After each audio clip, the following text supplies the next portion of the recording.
Today's book is Giraffes Can't Dance.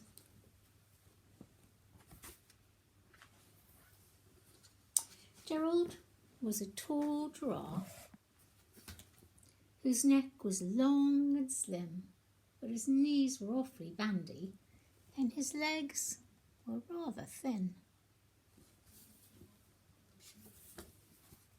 He was very good at standing still and munching shoots off trees, but when he tried to run around, he buckled at the knees.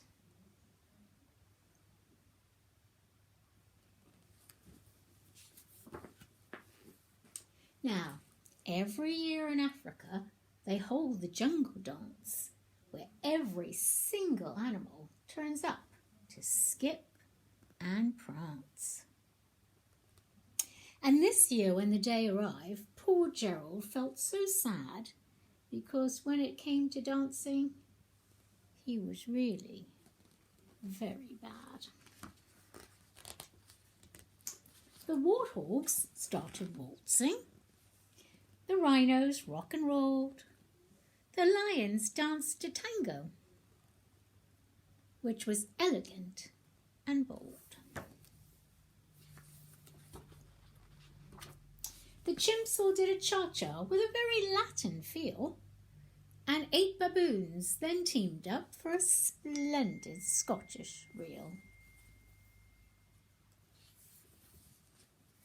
Gerald swallowed bravely as he walked towards the floor, but the lions saw him coming, and they soon began to roar. "Hey, look at clumsy Gerald," the animals all laughed. "Giraffes can't dance, you silly fool." "Oh, Gerald, don't be daft." Gerald simply froze up. He was rooted to the spot. "They're right," he thought. "I'm useless. Oh, I feel like such a clot." So he crept off from the dance floor and he started walking home. He'd never felt so sad before. So sad and so alone. Then he found a little clearing and he looked up at the sky.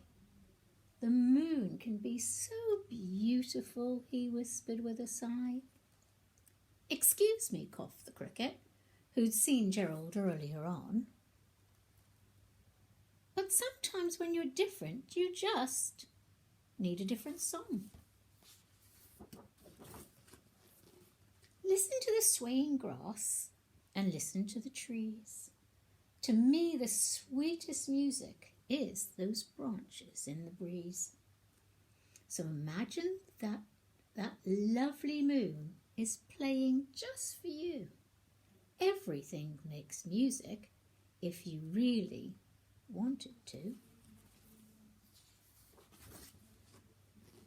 With that, the cricket smiled and picked up his violin. Then Gerald felt his body do the most amazing thing. His hooves had started shuffling, making circles on the ground. His neck was gently swaying, and his tail was swishing round. He threw his arms out sideways and he swung them everywhere. Then he did a backward somersault and leapt up in the air. Gerald felt so wonderful. His mouth was open wide. "I'm dancing, yes, I'm dancing," Gerald cried. Then one by one, each animal who'd been there at the dance arrived while Gerald boogied on and watched him quite entranced. They shouted, "It's a miracle! We must be in a dream. Gerald is the best dancer that we have ever seen. How is it you can dance like that? Please, Gerald, tell us how." But Gerald simply twizzled round and finished with a bow. Then he raised his head at the moon and stars above.